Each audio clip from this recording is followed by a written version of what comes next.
aqui da Força Tarefa da Lava Jato, Júlio Noronha, que também desempenha funções de coordenação aqui na Força Tarefa. A gente trabalha um do lado do outro todos os dias e eu quero conversar com ele e com vocês sobre algo que aconteceu nessa semana. A Procuradoria-Geral da República mandou um parecer para o Supremo favorável à progressão de regime de Gedel Vieira Lima. O Gedel ele foi condenado pelo Supremo a mais de 14 anos de prisão, 14 anos e 10 meses, e 2 anos e meio depois apenas ele já está saindo da prisão e indo para o regime semiaberto. Vamos revisar um pouco dessa história. Olha só, em 5 de setembro de 2017 foi descoberto um bunker em Salvador e nesse bunker existiam mais de 51 milhões de reais em dinheiro. Esse dinheiro estava lá condicionado em caixas de papelão e em malas de viagem. E foi preso o Gedel em 2017, em setembro ainda. Ele tinha sido ministro-chefe da Secretaria de Governo do governo Temer e tinha sido ministro da Integração Nacional do governo Lula.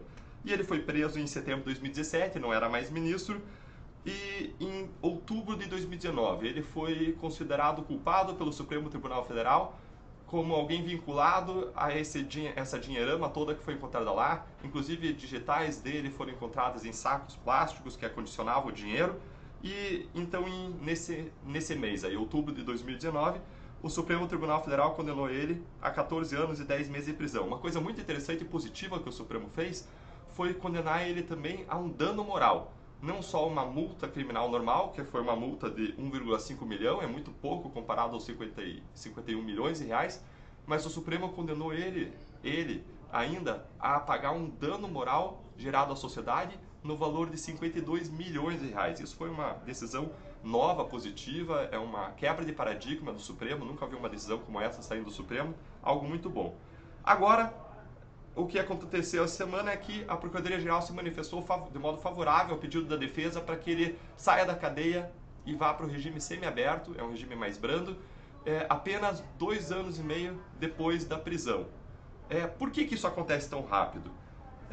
Júlio, nos explica, o Supremo e a Procuradoria-Geral, eles têm liberdade de dizer não, Gedel não deve progredir, o crime é muito grave, são 51 milhões de reais, ou eles estão obrigados, estão amarrados para concordar? Explica isso pra gente. Olha, doutor, a lei determina que seja dessa forma. O Procurador-Geral da República e o Supremo Tribunal Federal não têm opção nesse caso. A lei de execução penal ela é muito clara e ela determina um tempo de cumprimento de pena para que o réu possa progredir. Então, nesse caso, o Supremo e o Procurador-Geral eles estão observando estritamente a lei. O que surge nesse caso é uma dúvida. Será que esse tempo de pena de cumprimento, ou seja, alguém que foi encontrado, foi flagrado com mais de 50 milhões de reais em espécie, é condenado pelo Supremo Tribunal Federal a 14 anos e 10 meses de pena, progride depois de 29 meses de cumprimento de pena em regime fechado?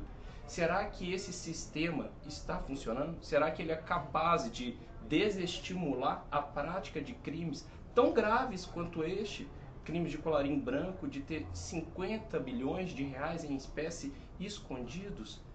Me parece que não. Me parece que esse sistema ele não é capaz de desestimular como seria aquilo desejado para a sociedade. E nós queremos um sistema em que o crime não compense, especialmente que a corrupção não compense. Mas não é verdade que nos casos de colarinhos brancos em geral, eles progridem rápido? Qual é mesmo o percentual, Júlio? É um sexto, né? Agora nós tivemos uma recente alteração no projeto chamado Projeto Anticrime, arredondando esse percentual para 16% como a regra básica e alguns outros casos em que isso é excepcionado, mas a gente continua observando que a regra geral é em torno de um sexto.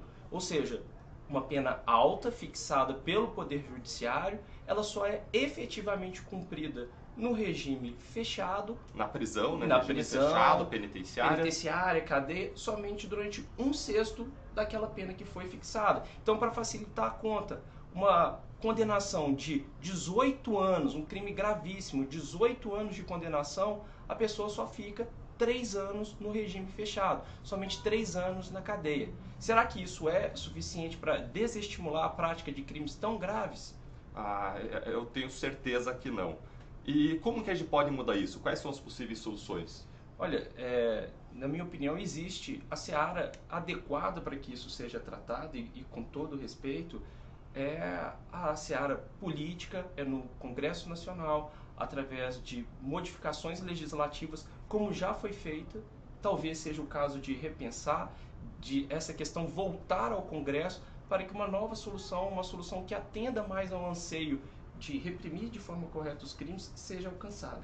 Era o que buscavam as 10 medidas contra a corrupção, endureciam as penas da corrupção, era o que buscavam regras do pacote anticrime, como ele foi originalmente proposto, mas essas regras que endureciam as penas de corrupção desapareceram ao longo da sua tramitação no Congresso Nacional.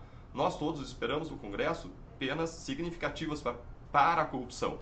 Ou tem que mudar a regra da progressão do regime para que a pessoa saia da cadeia depois de mais tempo, ou aumentar a pena da corrupção como um todo para que o crime não compense.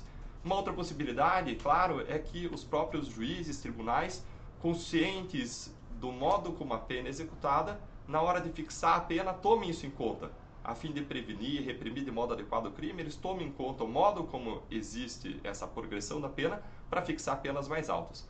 Agora, quando nós olhamos para essa pena, foi uma pena por lavagem de dinheiro de 13 anos e 4 meses e uma pena pelo crime de associação criminosa de 1 ano e 6 meses, foram penas que dentro do nosso sistema foram penas até que boas. Mas, como você vê, no Brasil, as penas, ainda que pareçam penas significativas, acabam se tornando ilusões.